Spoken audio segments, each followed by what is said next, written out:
igsoon. So ako i-share ninyo ang conversation na sa Lord. So last night I am asking to the Lord, Lord, I am so tired. This body is so tired at all. So I asked the Lord, I want to see you. I want to see your face. I want to see your image. And then the Lord replied through words. He said, I am you. Manigingan sa Ginoo. Ako, ikaw.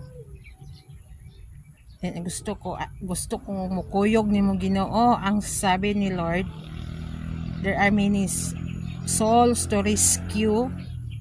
There are more souls who need help. And then that's it.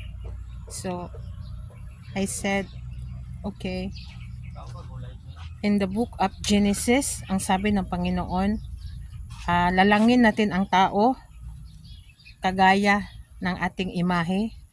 So ang ako mo kung nakitaan sa dagway ni Jesus is he is just a light, a pure light like a sun. So pure light lang siya in the image of human form. But then when I asked the Lord, I want to see your face, He told me, I am you. You will see me in you. Amen? So, glory to Jesus. Hallelujah. Amen.